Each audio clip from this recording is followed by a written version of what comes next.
Hello everyone, welcome to brain builder coaching centre. मैं Ram sir आप सभी का वेलकम करता हूं एक छोटे से लेक्चर में। लेक्चर का नाम है इलेक्ट्रिसिटी और रैपिड रिवीजन की तरह हम करने वाले हैं, यानी कि जिनका भी बोर्ड एग्जामिनेशन है बिल्कुल टाइम जो है खराब नहीं होने वाला है। कुछ मोटिवेशन की लाइनों के साथ में हम स्टार्ट करने वाले हैं सेशन को। तो यहाँ पे सेशन है कि लग चुकी है तलब मंजिल की, लग चुकी है तलब मंजिल की, अब खुद को आग में झोंकना होगा। ये ठोकरे कहती है मारा जाएगा और हौसला कहता है देख लेंगे। तो इसी कोड के साथ स्टार्ट करते हैं आज का सेशन। और आज के सेशन में कुछ बहुत महत्वपूर्ण पॉइंट्स हैं, जैसे कि हम यहाँ पे बात करने वाले हैं इलेक्ट्रिसिटी के सिंबल्स के बारे में। कई बच्चे हैं जिनको पहले से आता है, तो आपको बस रैपिड रिवीजन में है तो आप स्पीड को इंक्रीज करके भी लेक्चर को देख सकते हैं।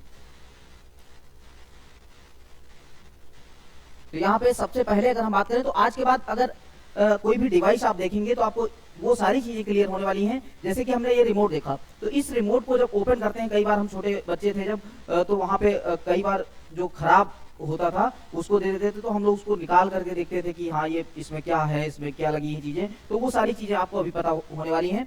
तो यहाँ पे देखते हैं, जैसे कि यहाँ पे प्लस का साइन बना हुआ है, ये एरो का साइन बना है। तो हर एक चीज के लिए दुनिया में जितनी भी चीजें हैं उनके लिए कुछ ना कुछ सिंबल्स जो है स्टार्ट किए गए हैं। जैसे ये सिंबल आप देखते हो रोड पे लगा होता है, तो आप समझ जाते हो कि आगे जो है हॉस्पिटल आने वाला है।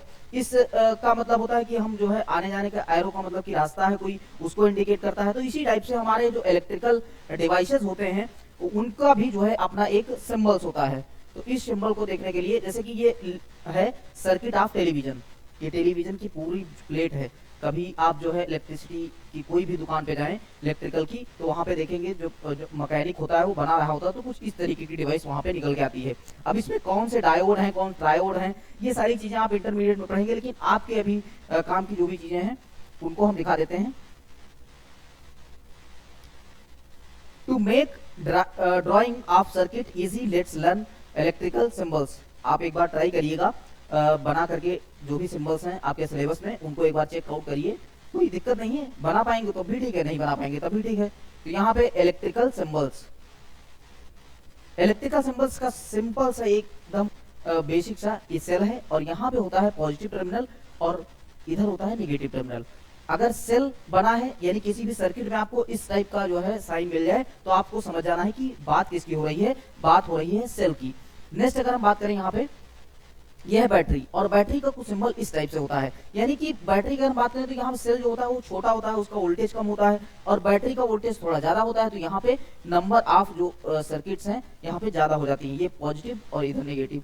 हमेशा याद रखना कि छोटा वाला जो होता है वो नेगेटिव साइन होता है, बड़ा वाला यहाँ पे पॉजिटिव होता है। तो डबल अगर हो जाएगा तो आपको पता लग जाएगा कि ये बैटरी का सिंबल है। नेक्स्ट सिंबल की बात करेंगे तो ये भी देख सकते हैं। कीज और स्विचेस की बात करें तो कीज कुछ इस टाइप से होती हैं, इसको हम प्लग की कहते हैं। प्लग की का मतलब यहाँ पे क्लोज है। और नेक्स्ट अगर हम बात करें यहाँ पे तो ये है कुछ क्लोज, क्लोज की है, यहाँ पे देख सकते हैं क्लोज की बन के आपके सामने आ गई है। ये ओपन, ओपन का मतलब है यहाँ पे ऑफ कर दिया गया है, ऑफ करने का मतलब ये पॉइंट जो है हट जाएगा। तो ये चीजें आपको ध्यान में रखनी है, एक नंबर में कभी कभी पूछ लिया जाता है। नेक्स्ट इसको हम कहते हैं टैप की। अभी हम आपको होमवर्क भी देने वाले हैं और बना करके आपको दिखाना भी होगा। तो टैप की का मतलब है, इसको हम यहाँ पे जब ये पॉइंट इससे पॉइंट से सट जाएगा तो ये हो जाएगा क्लोज्ड की, और क्लोज्ड की को हम टैप की के नाम से भी जानते हैं। नेक्स्ट यहाँ पे बात करेंगे ऑन और ऑफ, सबके घर में लगा हुआ है, ये बिजली का जो है बटन है, और बटन में जब यहाँ पे नीचे से ऊपर होता है तो ये ऑन का साइन होता है। नेक्स्ट ये रेजिस्टेंस है, रेजिस्टेंस कुछ इस टाइप से होता है, जैसे कि अभी हमने टेलीविजन का पूरा सर्किट दिखाया तो वहां पे इस टाइप के रेजिस्टेंस कई लगे हुए थे, और इन रेजिस्टेंस का अपना एक काम होता है, जैसे कि आप बल्ब और हीटर ये सब कुछ जो है रेजिस्टेंस के बेस पे काम करते हैं। रेजिस्टेंस का साइन की बात करें तो ये होता है वेरिएबल रेजिस्टेंस। जो रियोस्टेट होता है ये रियोस्टेट है, रियोस्टेट का काम होता है कि हम रेजिस्टेंस को कम और ज्यादा कर सकते हैं, यानी कि वेरी कर सकते हैं। तो इसका साइन ये होता है, अभी सर्किट बन के आने वाली है। ये वेरिएबल नॉन रेजिस्टेंस है। नॉन रेजिस्टेंस का कुछ साइन इस तरीके से होता है कि हमको पता होता है कि इतने जो है रेजिस्टेंस के ऊपर हम सर्किट को करंट फ्लो करवाने वाले हैं। तो ये यहाँ पे अमीटर और वोल्ट मीटर है, और आपने देखा होगा आपका जो वॉशिंग मशीन होता है उसमें भी वेरिएबल रेजिस्टेंस लगे होते हैं, हम कम और ज्यादा इसीलिए करते रहते हैं। यहाँ पे आप देख सकते हैं, ये एग्जाम्पल्स हैं आपके लिए जो कि आपके दिमाग में सेट हो जाने चाहिए। नेक्स्ट है मेजरिंग इंस्ट्रूमेंट। मेजरिंग इंस्ट्रूमेंट में बात करें तो अमीटर, अमीटर का काम आप लोगों को पता है कि सीरीज जो सर्किट होती है उसको मेजर करने के लिए होता है। कमेंट करके बताइए कि गैल्वेनोमीटर का काम क्या होता है। नेक्स्ट यहाँ पे वोल्ट मीटर। वोल्ट मीटर जो पैरेलल सीरीज होती है, हमारे घर में जो वायरिंग होती है वो सब पैरेलल में होती है, तो पैरेलल के लिए हम यूज करते हैं वोल्ट मीटर का। नेक्स्ट यहाँ पे गैल्वेनोमीटर। गैल्वेनोमीटर कुछ इस टाइप से होता है। आप लोग कमेंट करके बताइए कि गैल्वेनोमीटर का काम क्या है। आई थिंक कई के जो है आंसर्स यहाँ पे गलत हो सकते हैं। तो यहाँ पे काम होता है, इंटेंसिटी को मेजर करता है। इंटेंसिटी और डायरेक्शन को मेजर करने के लिए गैल्वेनोमीटर का यूज किया जाता है। नेक्स्ट, अगर कुछ इस टाइप का सिंबल अगर बन जाए तो आपको समझ जाना है कि एक ज्वाइंट है, यहाँ पे वायर का ज्वाइंट है, और वायर के ज्वाइंट को यहाँ पे इस तरीके से हम डिनोट करते हैं। जैसे कि एग्जांपल के थ्रू ऐसा आपने कई बार देखा होगा। ये जैसे कि हम नेट फाइबर और जियो फाइबर ये सब लगवाते हैं, तो वहां पे इस टाइप के कुछ वायर ज्वाइंट जो है देखने को मिलते हैं। नेक्स्ट यहाँ पे बात करें तो ये भी एक वायर क्रॉसिंग है। यहाँ पे क्रॉस किया जाता है, तो यानी करंट का जो फ्लो होता है वो भी क्रॉस हो जाता है। तो इस तरीके से ये आप देख सकते हैं कि जैसे ये ब्लैक वायर गया, यहाँ पे रेड वायर के थ्रू हमने एक सर्किट को कट कर दिया। नेक्स्ट है इलेक्ट्रिकल बल्ब। तो बल्ब जैसा होता है बल्ब, उसी तरीके से इसका सिंबल बन के आता है। तो आप सब कुछ आप लोगों ने देख लिया है। अब आ गया है टाइम टेस्ट का, और इस टेस्ट में हम देखेंगे कि आपके दिमाग में सारे सिंबल्स एक साथ चल रहे हैं या फिर नहीं चल रहे हैं, आपको बना के दिखाना होगा। तो देखते हैं। सबसे पहले यहाँ पे है draw the symbols of components required to make the circuit. Circuit को बनाने के लिए जैसे कि first cell, resistance, battery, ammeter, variable resistance known और अननोन दोनों बनाने हैं। Volt meter, galvanometer, plug key, tap key, wire joint, electric bulb, plug key off, tap key और वायर क्रॉसिंग, ये सारी चीजें आपको बना के दिखानी है। आपको हम 1 मिनट का टाइम देते हैं और 1 मिनट में सारी चीजें। एक नंबर देखिए आपका कंफर्म है। यहाँ पे एमसीक्यू यानी मल्टीपल चॉइस क्वेश्चन में देखने को मिलता है।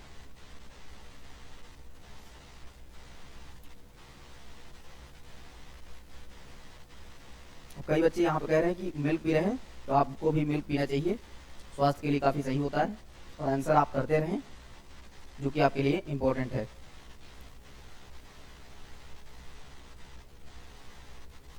ठंडी में मिल्क पीने का अपना ही कुछ मजा होता है, तो आप लोग भी पीते रहें। आई थिंक आप लोगों ने आंसर कर लिया होगा। अगर नहीं किया है तो वीडियो को पॉज करके आंसर को कर लें।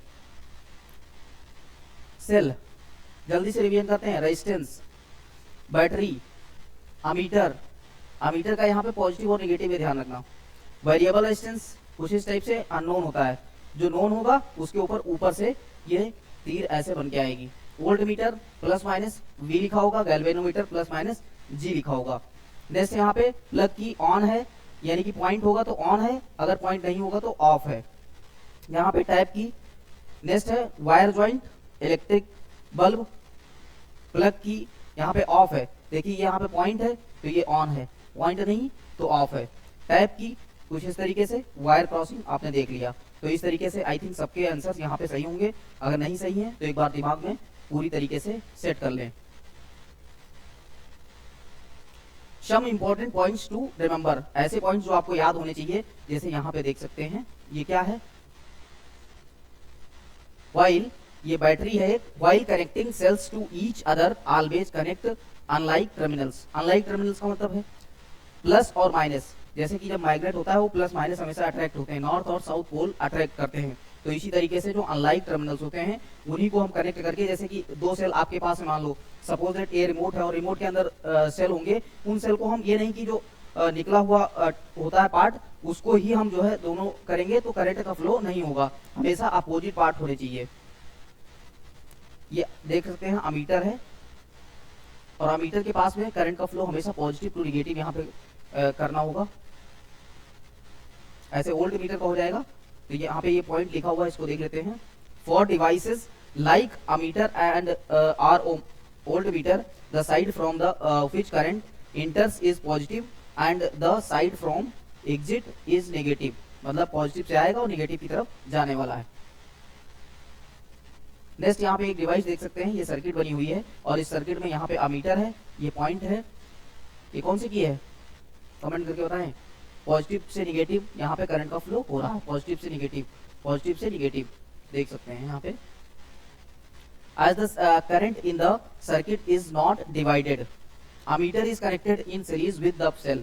स्टार्टिंग में ही हम बता चुके हैं कि अमीटर जब सीरीज में कनेक्टेड होती हैं, जो भी जैसे कि ये वायरिंग यहाँ पे बनी हुई है, तो इसको हम देखेंगे तो एक सीरीज का मतलब ये होता है कि एक बल्ब को हम अगर बंद करते हैं तो आगे आने वाले जितने भी बल्ब हैं वो बंद हो जाएंगे। तो यहाँ पे ammeter is connected in series with the cell. तो यहाँ पे अमीटर जब होगा, देखिए यहाँ पे अगर हम मान लो यहाँ पे एक बल्ब लगा देते हैं, ये बल्ब यहाँ पे बंद हो गया जलना, तो ये आगे वाले सब बंद हो जाएंगे। तो इसी को मेजर करने के लिए अमीटर का यूज करते हैं। It has very low resistance, बहुत कम रेजिस्टेंस के लिए अमीटर का यूज होता है। So it is allows almost entire current to pass. Next यहाँ पे देख सकते हैं, ये पैरेलल के लिए होता है। अच्छा, अभी आपको यहाँ पे बताना होगा कि अगर सपोज दैट हम सीरीज में यूज करते हैं अमीटर का, अगर हम पैरेलल में अमीटर का यूज करते और वोल्ट मीटर का यूज सीरीज में करते तो क्या इफेक्ट आता, इसको हम प्रैक्टिकल करके अभी देखने वाले हैं। As the current in the circuit is divided, यहाँ पे देख सकते हैं, ये बहुत ज्यादा काम की चीज नहीं है, बस आपको ये याद रखना है कि volt metre is connected in parallel with the cell. So the current it allows is negligible, या फिर जीरो के बराबर होता है। नेक्स्ट यहाँ पे क्वेश्चन आ गया है कि how is a volt meter connected in the circuit to measure the potential difference between two points। दो पॉइंट्स के बीच में पोटेंशियल डिफरेंस आपको बताना होगा। तो यहाँ पे देख सकते हैं how is the volt meter, volt meter को अगर कनेक्ट कर दें, पोटेंशियल डिफरेंस क्या होगा यहाँ पे, to measure the potential difference between two points volt meter must always be connected in parallel to the point. इसका आंसर हो जाएगा। नेक्स्ट क्वेश्चन है what happens if an ammeter is connected in parallel. तो जो भी questions हैं वो सब एनसीईआरटी के हैं, एनसीईआरटी आपको छोड़ना ही नहीं है क्योंकि 60 to 70% एनसीईआरटी से ही आने वाला है। If an ammeter is connected in parallel, the resultant resistance of the circuit decreases and more current passes through the ammeter. Hence, the ammeter is likely to be burned. यहाँ पे देख सकते हैं कि अगर अमीटर है और अमीटर को हम पैरेलल में लगा दें, जबकि अमीटर का यूज सीरीज में होता है, लेकिन यहाँ पे हमने कहा पैरेलल में लगा दें तो क्या होगा, तो क्या हो जाएगा, बर्न, मतलब जल जाएगा। नेक्स्ट है what happens if a volt meter is connected in series. अगर वोल्ट मीटर को हम सीरीज कनेक्टेड उसमें लगा दें तो क्या होगा, तो उसमें क्या होगा देख लो। When the volt meter is connected is series, the resistance of the circuit becomes high and there is considerable fall in current through the circuit. thus the voltmeter will not give the correct reading of the potential difference। यानी कि वो बहुत high level की reading को major करता है, तो यहाँ पे लो लेवल की रीडिंग को वो गलत बता देगा। तो वोल्ट मीटर का अगर हम यूज करेंगे कनेक्टेड में, सीरीज कनेक्टेड में, तो यहाँ पे क्या हो जाएगा, रीडिंग जो है गलत बता देगा। Next, how many mistakes can you find in this diagram. आप यहाँ पे एक डायग्राम बना हुआ है, सोलेनॉइड टाइप का है, और इसमें बताना है कि कौन कौन सी गलतियां की गई हैं। तो आई थिंक आप लोगों को यहाँ पे पता चल चुका होगा। ये देख सकते हैं कुछ इस तरीके से ये सर्किट बनी हुई है, और इस सर्किट में कहाँ कहाँ गलतियां की गई हैं ये आपको बताना है। तो सबसे पहले यहाँ पे देख सकते हैं कुछ इस तरीके से करंट का फ्लो होने वाला है। यहाँ पे ये जो सोलेनॉइड बना हुआ है, इसका यहाँ पे करंट का फ्लो यहाँ से यहाँ नहीं आ पाएगा। आएगा कब, जब यहाँ पे रेजिस्टेंस लगना चाहिए। तो गलती कहाँ पे थी, यहाँ पे रेजिस्टेंस लगना चाहिए। ऐसा कुछ बन के अगर आए आपके एग्जाम में तो आपको ऐसा कर देना है उसको। तो इस तरीके से यहाँ पे एक्सपेरिमेंटल वेरिफिकेशन आप ओम्स लॉ को करेंगे। ओम्स लॉ मतलब V directly proportional to I, voltage बढ़ेगा तो करंट बढ़ेगा, और इससे रिलेटेड यहाँ पे V अपॉन I क्या देता है हमको, R देता है, और अगर I अपॉन V होगा तो 1 अपॉन R देगा। तो इस तरीके से हम अभी जो है आगे की क्लास में करने वाले हैं। नाइक्रोम वायर कुछ इस तरीके से होता है। जैसे यहाँ पे हमने कहा कि नाइक्रोम वायर है और उसकी लेंथ है 3 मीटर, डायमीटर है 0.02 सेंटीमीटर। तो क्या होगा, कुछ इस तरीके से, अगर इसकी लेंथ हम मान लेते हैं कि नाइक्रोम वायर की लेंथ कितनी है 3 मीटर, और डायमीटर इसका कितना है 0.02 सेंटीमीटर, तो क्या होने वाला है, कुछ इस तरीके से देख सकते हैं। ये पैरेलल है ना, इसीलिए यहाँ पे वोल्टमीटर को लगाया गया है। करंट का फ्लो हो रहा है पॉजिटिव से नेगेटिव के तरफ आ रहा है। यहाँ पे अमीटर लगा हुआ है, जबकि वोल्ट मीटर यहाँ पे लगना चाहिए था। तो कुछ इस तरीके से है, यहाँ पे ओम्स लॉ को फॉलो करके यहाँ पे बताना है। जैसे कि नंबर ऑफ सेल अगर मान लेते हैं 1 है, नंबर ऑफ सेल 1 है, हमने कहा कि करंट जो है 1 एम्पियर है, तो यहाँ पे पोटेंशियल डिफरेंस यानी कि V की वैल्यू क्या हो जाएगी, 2 हो जाएगी, और यहाँ पे V अपॉन I करेंगे तो 2 के इक्वल आ जाएगी। इसी तरीके से यहाँ पे करने वाले हैं, दो यहाँ पे मान लेते हैं कि नंबर ऑफ सेल 2 हो गए, तो यहाँ पे 1 एम्पियर 1 सेल में होता था, तो यहाँ पे 2 एम्पियर 2 सेल में हो जाएगा। नेक्स्ट यहाँ पे पोटेंशियल डिफरेंस 4 हो गया, तो यहाँ पे आ गया 2, यानी नेक्स्ट है 3, तो 3 हो जाएगा, और इसमें क्या हो जाएगा 6 हो जाएगा, और इसके बाद ये 2 हो जाएगा। यानी कि यहाँ पे R की वैल्यू क्या होने वाली है, बिल्कुल यहाँ पे बराबर होने वाली है। तो कुछ इस तरीके से, बाकी इससे रिलेटेड जितने भी न्यूमेरिकल्स हैं, न्यूमेरिकल देखिए ग्राफ बेस्ड न्यूमेरिकल हैं, काफी इंपॉर्टेंट होते हैं। VI ग्राफ IB ग्राफ को काफी समझ नहीं पाते हैं, वो सारी चीजें जो है हम नेक्स्ट लेक्चर में डिस्कस करेंगे। वो क्लास बहुत ही इंपॉर्टेंट होगी और एकदम बेसिक टू एडवांस लेवल, मतलब ग्राफ से रिलेटेड कोई भी क्वेश्चन आ गया एकदम आंख बंद करके मार के चले आओगे और आना ही है। तो 2 नंबर का लेक्चर जो है 10 से 15 मिनट की क्लास होगी, उसको आप ज्वाइन जरूर कर लीजिएगा। ये कुछ ग्राफ बन के आया है, और ग्राफ में मतलब एकदम आप प्रो खिलाड़ी होने वाले हैं। ये देख सकते हैं, तो ये क्या है, यहाँ पे लीनियर बनाएगा, और लीनियर बनाएगा इसका मतलब क्या है, ये देख सकते हैं I है और ये V है, IB ग्राफ है। IB ग्राफ हमको क्या देगा, कौन बताएगा, कमेंट करके बताइएगा। बाकी नेक्स्ट लेक्चर में IB ग्राफ, VI ग्राफ और उससे रिलेटेड क्वेश्चंस जो कि एग्जामिनेशन में यानी कि PI2 में आ चुके हैं। हर साल एक क्वेश्चन आता ही है, 2 नंबर आपको देकर जाएगा। So thank you so much, पढ़ते रहें, हंसते रहें, मुस्कुराते रहें।